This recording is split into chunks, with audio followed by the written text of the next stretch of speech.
The Ugly Stepsister, written by Avril Sabine. Dedication. For my own stepfather, who thankfully was not the stereotypical wicked step-parent, and welcomed us into his family. Book description. Ellie likes her life just the way it is.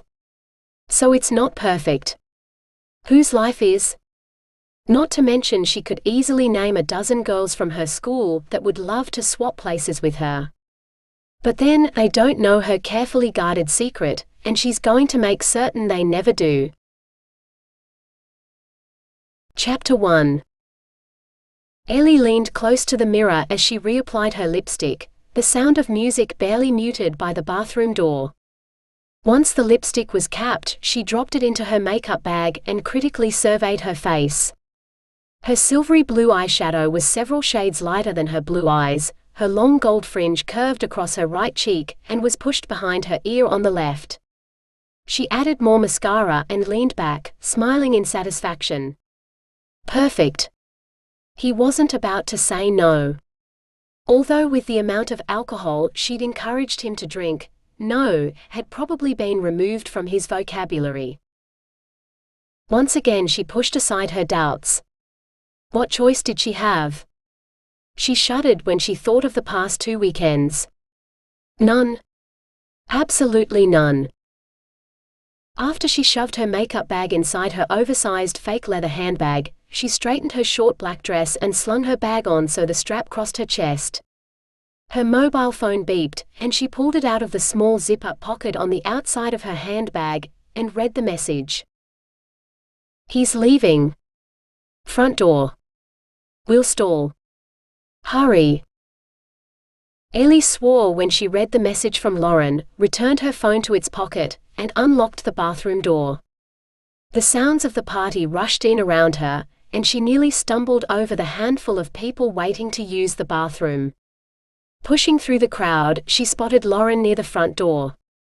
She wore a similar black dress to Ellie's and had a mixture of black and white chunky plastic bracelets on her wrists.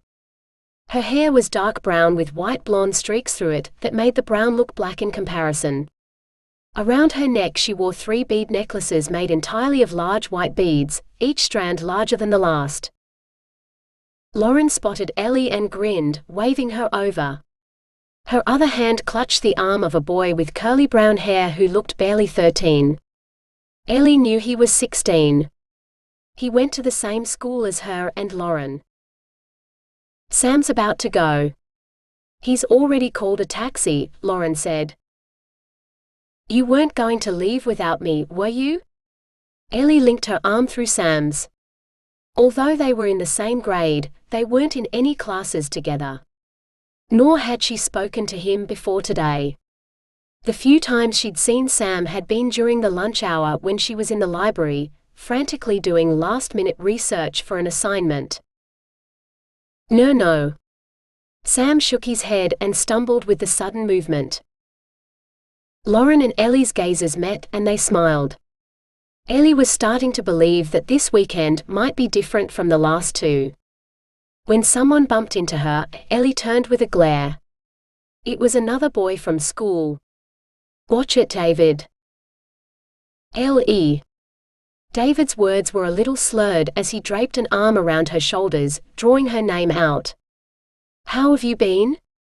He noticed Sam and peered closer at him. Hey, what are you doing with Babyface? You're not going home with him, are you? Don't tell me you're that desperate. How about I give you a call if I ever get desperate? Ellie grinned as she shrugged David's arm off. Maybe she'd got her hopes up too soon. She refused to let her smile falter even though she was mentally begging David not to ask her more questions. David laughed. I might be about. He turned when someone called his name. See you at school Monday. He waved over his shoulder as he wandered off. Relieved, Ellie turned back to Lauren. I'll let you know where he lives when I get there. She glanced toward Sam. Lauren threw an arm around her. Take care. I wish my mum wasn't such a bitch. It's so unfair that I'm not allowed to have you over ever again. Don't worry about it. At least we had fun before we were caught. Lauren's mum had been livid. She'd never seen her that angry before. Yet another memory she pushed away, determined not to focus on it. Lauren giggled. Yeah, we did. She paused to listen. Hey. My song. Take care. She waved before she disappeared into the crowd, her plastic bracelets bouncing. Ellie frowned at Sam, who swayed beside her. She guessed they should head outside before the taxi arrived, and thought they no longer needed a lift. Sam willingly let her lead him out of the crowded house, stumbling several times. Ellie wondered if she'd encouraged him to drink too much. She pushed that thought aside. His problem if he didn't have the backbone to say no. She'd just have to keep an eye on him so she could move out of the way if he was going to be sick. Guilt tried to creep back in. She refused to allow it. It wasn't like she was hurting him. So maybe he'd have a headache in the morning, but that'd pass.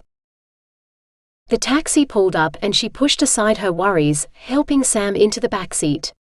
She nudged him. What's your address? It took Sam several attempts to get the words out. The taxi driver pulled out onto the road with a shake of his head. Ellie bit back a smile at his expression. Sam slumped beside her, half asleep. She sighed heavily. Up until 3 weeks ago, her weekends had been different. She'd spent every weekend at Lauren's house for the past 2 years, probably longer. She wasn't exactly sure when the ritual had started.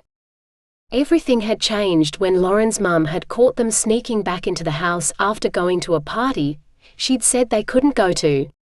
It hadn't been fair for her to say no. She just hadn't understood that everyone would be at the party. And that they'd had to go. Now she thought Ellie was a bad influence, and Lauren wasn't allowed to have anything to do with her.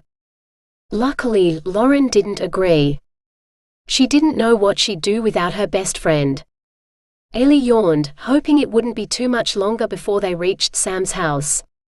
She didn't have a clue where it was. The taxi finally pulled up, and Ellie peered out the window. They were parked in front of a house that still had the outside light on. The neighbors' houses were completely dark.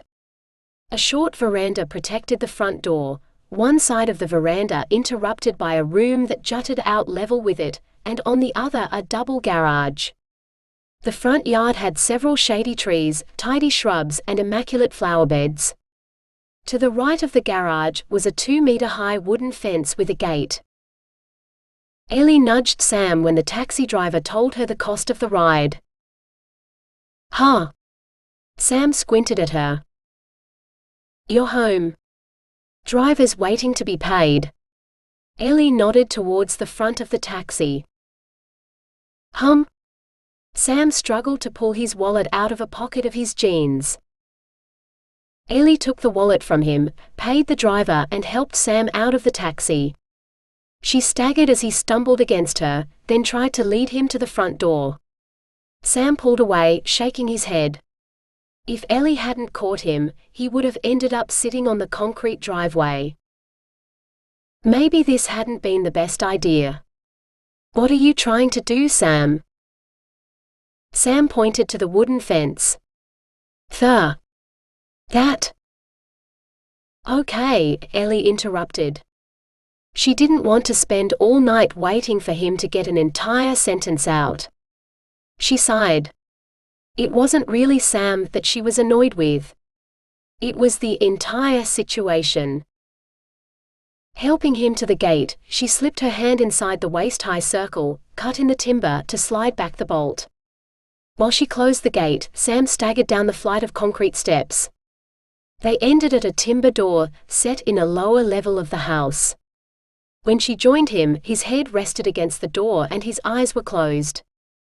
He hadn't gone to sleep, had he? She hoped not. She carefully shook his shoulder, worried he might fall over.